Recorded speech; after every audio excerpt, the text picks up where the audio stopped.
The trespasser carrying a backpack stopped by Secret Service. How far did he get?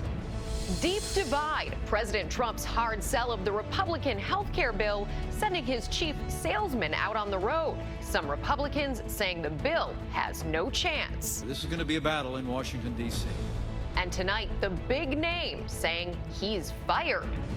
Winter blast. The blizzard watch in effect tonight. Cars skidding off frozen highways. The wall of snow blocking the road, stranding dozens of high school students. Millions bracing for the major nor'easter moving in. Hoverboard house fire. A family's home in flames. Young children trapped inside. Firefighters blaming the popular yet potentially dangerous device. And magic mishap. Famous illusionist Chris Angel rushed to the hospital. The dangerous stunt gone terribly wrong. From ABC News, this is ABC World News Tonight. And good evening, and thanks for joining us on a Saturday night. I'm Rebecca Jarvis in for Tom Yamas. And we begin with the security breach at the White House, the first known breach since President Trump took office. An intruder carrying a backpack climbing the fence just before midnight, arrested on the South grounds near the entrance to the residence. President Trump inside the White House at the time, today praising the Secret Service for their quick work. The breach under investigation as authorities reveal more about what the intruder was allegedly carrying. ABC's Gloria Riviera leads us off. Tonight, an alleged intruder is in custody after that breach at the White House while the president was at home. The incident happened just before midnight Friday night, when a fence jumper wearing a backpack scaled a fence approximately 6 feet tall. The intruder had to make it over the perimeter fence right there with spikes on the top meant to keep people out. He then made his way onto the south side of the grounds, just a couple of 100 yards from the east wing where the first family's residence is located. The fence scaler was then stopped and questioned, allegedly telling the agent he was a friend of the president and had an appointment. This video from that time shows the lights on the south lawn suddenly turning on as he was apparently discovered. The Secret Service arrested 26-year-old Jonathan Tran without incident. His backpack was tested for hazardous material, but nothing was found. Authorities say he was carrying mace. Today at lunch, President Trump thanking the Secret Service. Secret Service did a fantastic job. It was a troubled person. It was very sad, actually. The Secret Service was fantastic. Tonight, the first breach of the White House during the Trump administration is under investigation. This is supposed to be one of the safest places in the world. How can people keep jumping over this fence? Because this fence is short enough that literally anybody that's able-bodied can get over the fence. This flag-wearing intruder scaled the fence on Thanksgiving Day in 2015. The Secret Service surrounded him and took him into custody.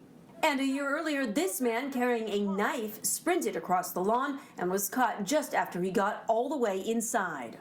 Tonight, the suspect is in federal custody. There are plans to boost security by raising the fence that is slated for completion in 2018. Rebecca? Gloria, thank you. Now to late developments tonight in the massive shakeup at the Justice Department. One of America's top federal prosecutors defiantly refusing the Attorney General's request to resign, now saying he's been fired. One of dozens of prosecutors caught in the purge of President Obama's appointees. This as President Trump tries to focus his energy on the Republican health care bill. Here's ABC's David Wright. At the Trump Justice Department, an abrupt changing of the guard. Overnight, Attorney General Jeff Sessions asked for the resignations of all 46 U.S. attorneys left over from the Obama administration. I didn't resign. Moments ago, I was fired, tweeted Preet Bharara, U.S. Attorney for the Southern District of New York. He's one of the most prominent federal prosecutors in the country, known as a crusader against corporate corruption. Last November at Trump Tower, he told reporters the president-elect personally asked him to stay. We had a good meeting. I said I would absolutely consider staying on. I agreed to stay on. Not anymore.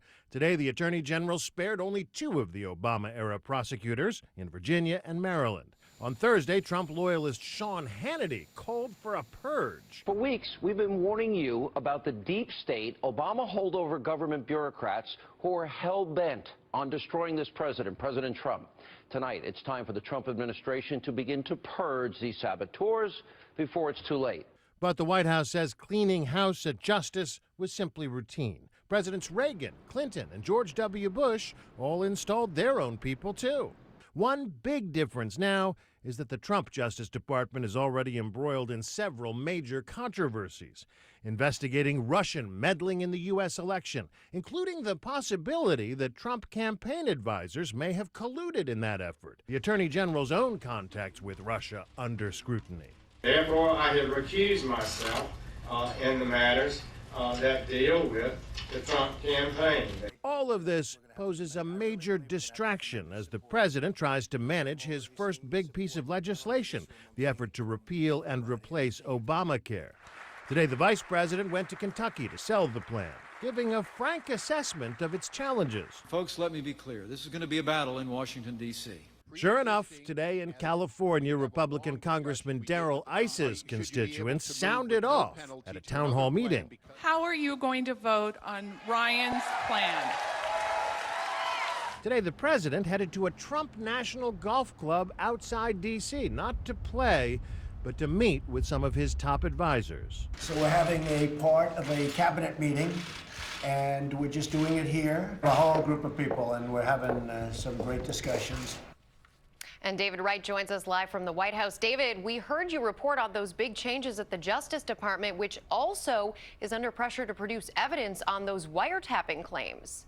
That's right. It was a week ago today that President Trump tweeted out a bombshell accusing President Obama of bugging the phones at Trump Tower. Not a shred of evidence produced yet. Well, the House Intelligence Committee has now told the Justice Department it has until Monday to produce the evidence it has, if it exists. David, Rebecca? Thank you. And of course, George Stephanopoulos goes one-on-one with the White House point man on health care tomorrow on ABC's This Week. But we turn now to the bitter cold weather tonight. Winter storms on the move and a major nor'easter approaching early next week. Cars skidding off icy highways in the Northeast, a fire truck rolling over on Interstate 89 in New Hampshire, and this Alaska Air flight smashing into a de-icing truck at Boston's Logan Airport. ABC's senior meteorologist Rob Marciano with the images coming in. Tonight, this giant snowslide in Washington state, trapping 42 high school students on a field trip. We heard it was going to snow, but we didn't know it would snow this bad. The students safe, but road crews say they could be stuck there until Monday. There were some of the kids that needed medication and only packed a certain amount. So I guess they're helicoptering in. Across much of the country, a bitter March cold snap causing headaches for travelers. Did you hear anything about an accident on the bridge over Lehigh going to Hanover Avenue? Affirmative. We have police on the way. Icy conditions triggering this 25-car pileup in Allentown, Pennsylvania. No injuries there. I spent this way, and then a car hit me from the side, and then I completely turned all the way around. Just outside Boston, a gas tanker careening out of control. If it ignited, it would have been a completely different scenario. Overnight in Boston, an Alaska Airlines plane smashing into a de-icing truck at Logan International Airport. The bucket portion of the de-icer clipping one of the plane's wings, and firefighters rescuing the trapped worker. You hear people yelling from the back. They were yelling, "Stop the plane, stop the plane." And in Tennessee, up to 2 inches of snow falling with a quick-moving system, a taste of what's to come for millions across the Northeast. A taste of what's to come, so let's get right to Rob with the forecast. Rob?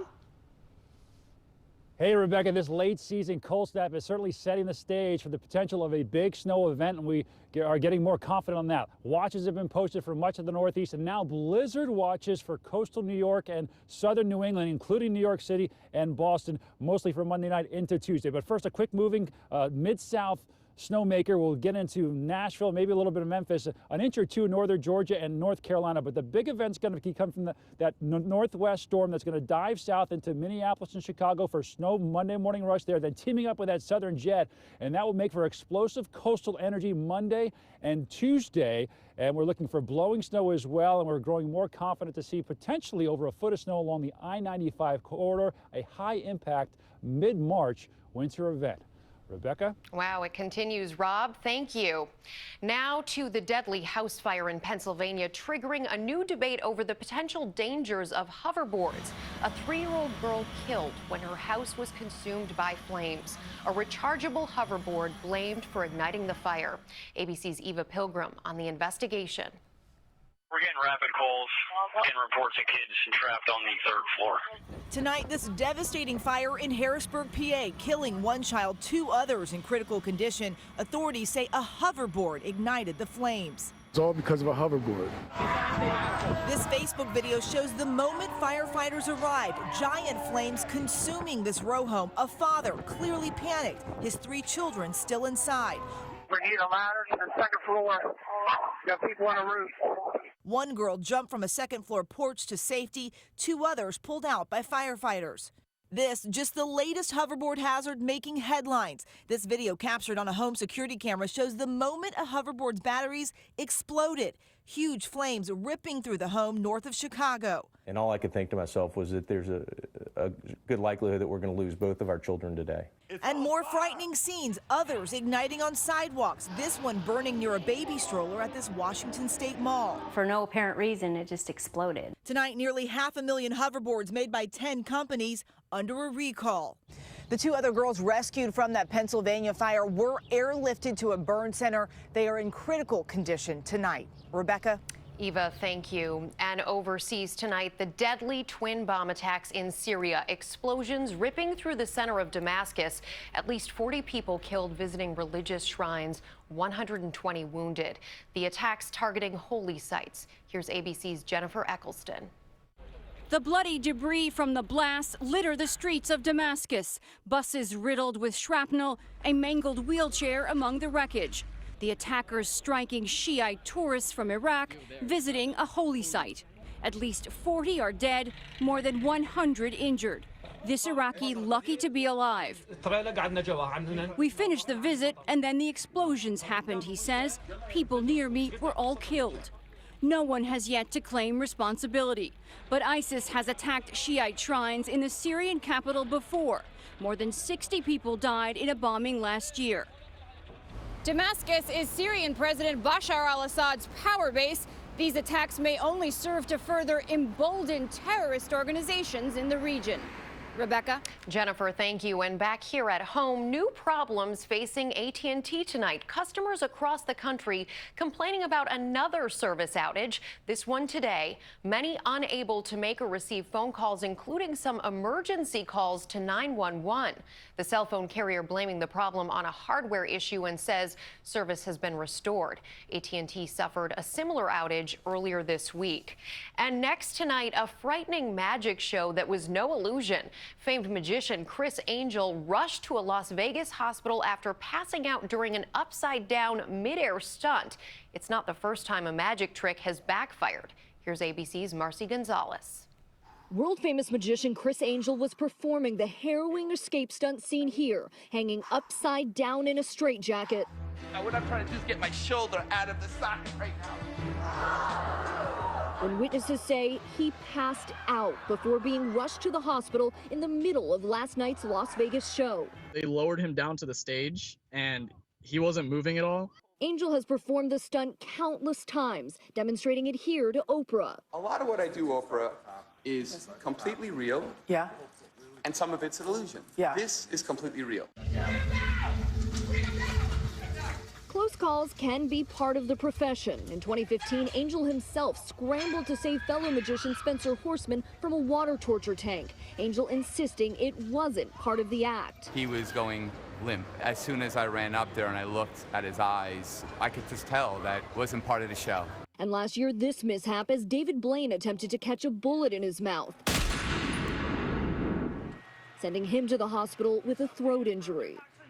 And as for Chris Angel, despite the emergency room visit, we're told he'll be back on stage tonight to perform that same stunt at 2 scheduled shows.